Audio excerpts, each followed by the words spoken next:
Te quiero desear una feliz Navidad porque ser cristiano vale la pena y es una de las mejores cosas que hay en el mundo. Yo ya no soy cristiano, fui cristiano. Quizás demasiado inquieto y me dio por estudiar y estudiar hasta que perdí la fe.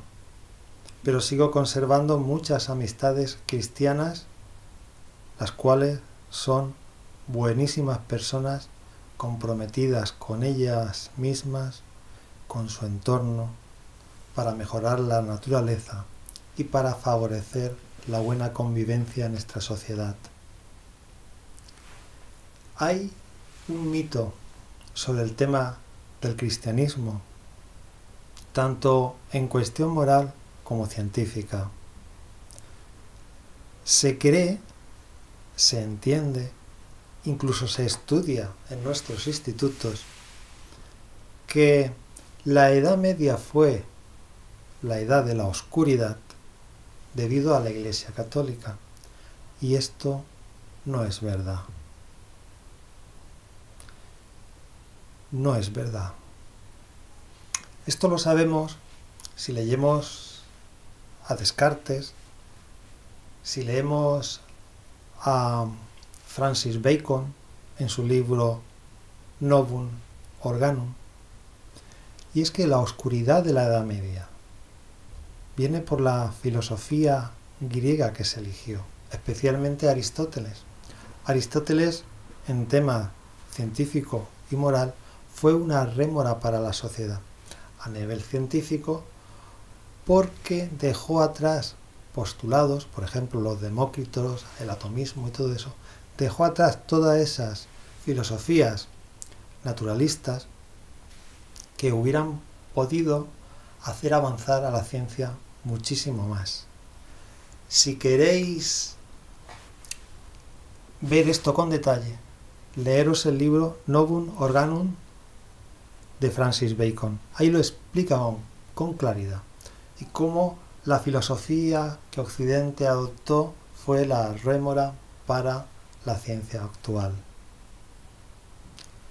Por lo tanto, no fue la Iglesia, no fue el cristianismo el que supuso un atraso en la ciencia. Pero es que en cuestiones morales, éticas, la Iglesia siempre ha sido un avance para la humanidad. El cristianismo ha sido el verdadero avance de la humanidad. Ya desde San Agustín postula en el libro La ciudad de Dios la necesidad de una paz mundial, y lo dice una y otra vez, paz mundial. La paz mundial en tiempos de San Agustín era impensable, tanto en el mundo griego como en el mundo romano, porque el prestigio, el honor, la gloria se alcanzaba con la guerra y la conquista de otros pueblos. Había que tener buena sintonía y buena relación entre los griegos, pero los demás países eran para ser conquistados y para hacer esclavos. Sócrates fue un guerrero, Platón fue un guerrero, y Aristóteles educó a Alejandro Magno, el guerrero por excelencia, que se dedicó a conquistar, a avasallar.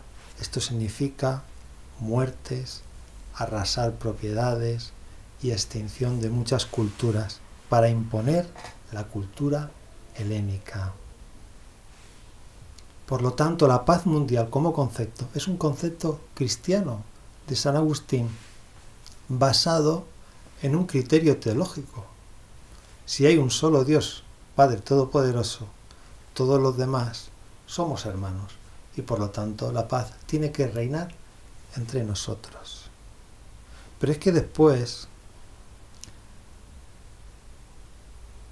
Tomás de Aquino nos habla del bien común. Y esto es un concepto que hoy se tiene claro. Nos habla del bien común y de la dignidad de la persona. Y nos habla de estas cosas basándose en el amor de Dios. Porque si somos obra y creación de un Dios amoroso, somos dignos de existir y tenemos que favorecernos los unos a los otros.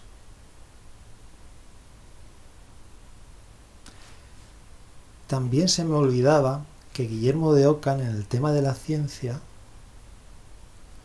fue un avance importantísimo. Creó la famosa navaja de Ockham. Es decir, que hay que quitar todos aquellos planteamientos e ideas absurdas que no nos sirvan para ir avanzando. Y aquí se puso en contra de los universales. Los universales son esas ideas que se elucubran en filosofía, que son eternas, inmutables, perfectas. Guillermo de Ockham se enfrenta con los universales y por lo tanto hace desaparecer muchísimas tonterías de la filosofía para que la ciencia se centre en lo fundamental. Y esto lo hace con un criterio teológico, porque si Dios es creador, es Padre y todopoderoso, no puede haber universales. No puede haber nada, no puede haber ninguna idea perfecta, eterna, inmutable, porque Dios, en su poder, como creador de todo, puede hacer lo que le dé la gana y cambiar la realidad a su antojo. Por lo tanto, hay que centrarse en las cosas concretas. También en el tema de los derechos humanos, y lo digo bien claro, en el tema de los derechos humanos, la Iglesia y el cristianismo ha sido fundamental. Es la teología cristiana la primera que plantea la cuestión de los derechos humanos. Y no es el cilindro de Ciro, que muchas veces se menciona como los primeros derechos humanos. El cilindro de Ciro habla de respetar las creencias y de liberar a esclavos, porque en aquellos tiempos era habitual que los conquistadores dieran prebendas a los conquistados para ganarse su adhesión. Esto ya lo hacía Alejandro Magno. Pero esto no tiene nada que ver con los derechos humanos según los entendemos hoy en día. Según los entendemos hoy en día, parten de Francisco de Vitoria. Francisco de Vitoria, que era un monje y teólogo, con el tema de la conquista de América, escribió Relecciones de los indios, en el cual nos dice claramente, para que se respeten a estas gentes, dice, a ver, Jesucristo vino a la tierra y vino a servir, vino a dar la vida por los demás y no se impuso a nadie. Por lo tanto, ni el Papa ni el Rey tiene derecho a imponerse, a conquistar de forma avasalladora, a usurpar nada a los indios. Se pueden hacer intercambios, pero no se les puede tratar como a ganado. Son seres humanos. Y si Jesucristo, con toda la potestad del mundo, no se hizo poderoso para dominar, ni el Papa, ni el Rey, ni ninguna institución humana puede dominar a otro hombre. Ahí tenéis Relecciones de los indios, podéis leerlo. Los argumentos teológicos, parte del amor de Dios. Porque una cosa es clarísima, no hay ningún argumento filosófico para que haya fraternidad humana si no hay un Dios todopoderoso. Fraternidad es amor entre hermanos. Si no hay un solo Dios todopoderoso, Padre de todos, no hay hermanos. No hay hermanos. No hay posibilidad de fraternidad humana. No hay posibilidad de entender que la humanidad vayamos todos a una. Ha habido filósofos como John Locke, por ejemplo, que hablaba de que el pueblo tenía sus derechos, de que los gobernantes tenían que respetar al pueblo, pero lo hacían dentro de su propio estado. Pero no tenían una concepción universal de paz, no tenían una concepción universal de derechos humanos. Por esto tanto John Locke como Immanuel Kant no estaban en contra de la esclavitud. Incluso John Locke ganó dinero con el tema de las sociedades esclavistas. ¿Os dais cuenta que tanto decir de la Inquisición, tal, sin duda alguna fue una barbaridad, pero una barbaridad mínima comparada con la Segunda Guerra Mundial, que tiene sus bases en la filosofía occidental? Y hay varios libros que hablan sobre la unidad entre los filósofos y el Tercer Reich o el fascismo de Mussolini. Hay muchos estudios al respecto y cómo se vinculan. Y no solo Hitler, sino toda la camarilla que había alrededor de Hitler, que había alrededor de Mussolini, que eran profundamente gente que entendía y conocía la filosofía, fueron los que empezaron a diseñar un sistema totalmente despótico. Y esto parte de la filosofía. Y veamos el desastre que supuso la Segunda Guerra Mundial. Incluso, si leemos el libro Mi lucha de Hitler, ahí podéis captar cómo una y otra vez menciona Hitler el poder de la razón, lo razonable, la dignidad de la razón del pueblo que ha sido subyugado por unas leyes que se establecieron después de la Primera Guerra Mundial, y por lo tanto es razonable que el pueblo alemán tenga su espacio vital. Esto de espacio vital es un concepto filosófico que acuñó Heidegger, Martin Heidegger, gran filósofo. Por esto tenemos que tener claro que hay que dejar atrás ese mito de oscuridad del cristianismo. El cristianismo es el que nos ha dado este mundo global con una perspectiva de bondad y humanidad, pero para toda la tierra, no solamente para un grupo y que este grupo conquiste a los demás, sino que entre todos seamos hermanos. Este mito, esta leyenda negra de la Iglesia Oscuridad, se fraguó por los reyes y los ilustrados, asesorados por filósofos, y por la Revolución Francesa, y también por la burguesía naciente, que se sentía amenazada por el cristianismo. Porque ¿qué pregonaba el cristianismo? Ayudar al pobre, no deis dinero con interés. Quería ayudar a los más débiles. Por eso Nietzsche arremete tanto contra el cristianismo. Él se queja de que el cristianismo lo que ha hecho es, con esa mansura, es dominar desde su debilidad a los poderosos. Y que quien tiene que dominar es el fuerte. Y no habla Nietzsche de un concepto de superhombre para superar la moral del rebaño. No, pone ejemplos, pone los ejemplos de los Borgia, de Julio César, de Alejandro Magno, son cosas concretas. Porque cuando Dios muere, y este concepto de la muerte de Dios no es de Nietzsche, es de Hegel, que lo dice en la fenomenología del espíritu, Hegel, ¿qué hace? Pone el espíritu absoluto en el Estado, y por lo tanto es el Estado, el espíritu absoluto. De ahí los fascismos y de ahí los comunismos, el Estado. Y también el culto a la personalidad que mantienen esos estados.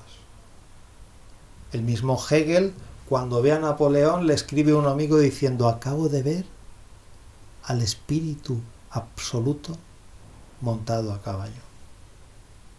Se refería a Napoleón. Esto lo escribió a un amigo. La filosofía, al final, se torna en locura, porque con la sola razón se puede justificar absolutamente todo. La razón simplemente es contrastar, sumar y restar un concepto por otro. Y no hay aquí una moral posible desde la razón. Es imposible. De ahí que no se pongan de acuerdo.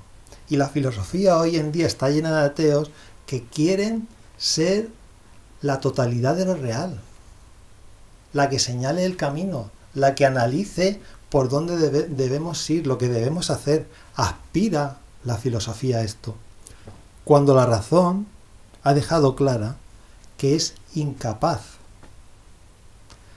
de diseñar una ética o una moral para avanzar en esta nuestra humanidad. O sea que no cabe esta oscuridad de la Iglesia. No cabe decir que la rémora es el cristianismo. Se utilizó al cristianismo como chivo expiatorio, es decir, no, los problemas de la humanidad pertenecen todos a las luchas cristianas, a las guerras religiosas, a la moral cristiana. No es verdad. Toda la moral buena que tenemos hoy en nuestra sociedad parte de ese criterio que he dicho teológico de amor divino. Por lo tanto, todos somos hermanos. Así que no se trata de priorizar una cosa, otra o la demás, pero sí que se trata de que el cristianismo y los cristianos tengan su dignidad y que vayan con la cara bien alta porque han aportado muchísimo a la humanidad y siguen aportándolo. Allá donde hay un conflicto, allá donde hay hambre, allá donde hay injusticia, allá donde hay violencia, allá donde haya hambre o una necesidad, ahí hay un cristiano, una cristiana o una comunidad de cristianos ayudando, luchando por la justicia y dando de comer al hambriento. Lógicamente, el cristianismo tiene muchos años, no es una institución perfecta. Pero dentro del cristianismo hay muchas voces. Por esto no cabe quedarse con las jerarquías que dicen barbaridades referente al tema, por ejemplo, de la sexualidad humana, o a las pequeñas sectas que dicen barbaridades referente a la política. El cristianismo es demasiado grande para que quepa en la cabeza de unos pocos, sean sectas influyentes o papas y obispos que tienen cosas que decir. El cristianismo es mucho más amplio. Y como toda institución humana tiene fallos, como tiene fallos la filosofía, como tiene fallos la política, como tiene fallos la cultura, todos tenemos fallos. ¿O es que acaso el pesimismo de Kant no es una rémora para nuestra humanidad? Kant, cuando se da cuenta que no puede acceder al número, cae en la tristeza, en la depresión y en la angustia. Y dice, es que lo más importante del hombre no lo podemos conocer, el origen, el fundamento, el por qué estamos aquí. O sea, la base, el noumeno, el fundamento de todo, es inconocible. No se puede conocer. De ahí que Kant fuera un gran pesimista. Y este pesimismo se lo transmitió a sus discípulos. Por una parte, a Hegel. Y claro, Hegel, viendo que su maestro no tenía salida, pues echó por el camino del medio. Y dice, no, ¿cómo que no hay salida? Claro que hay salida. El espíritu absoluto Aquí sacamos el espíritu absoluto y que arrolle con todo. Y Schopenhauer, que era un poco más inteligente, dice, bueno, verdaderamente esta vida es el peor mundo posible. Por lo tanto, intentaremos vivir de la mejor forma posible, ya que este mundo lo que viene es a jodernos. Y de ahí luego Deleuze, que se tiró por la ventana porque no soportaba su angustia. O Cioran, que decía que nacer es un inconveniente, o sea, mejor no haber nacido. Y tantos filósofos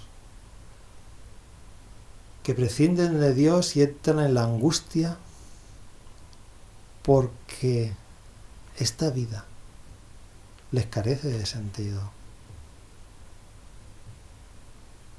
Así que, cristiano, cristiana, feliz Navidad. Realmente el cristianismo es la luz del mundo. Y yo, aunque en estos momentos me considero ateo porque no creo en un Dios todopoderoso, ni creo que Jesucristo sea Dios, yo sí que creo en los cristianos. Y estoy muy agradecido al cristianismo. Soy un ateo, pero no soy un ateo recalcitrante, negativo, ni dañino, que aboca su incertidumbre y su angustia existencial contra todos aquellos que tienen un mensaje de esperanza. Así que, cristianos y cristianas, felicidades y buena suerte.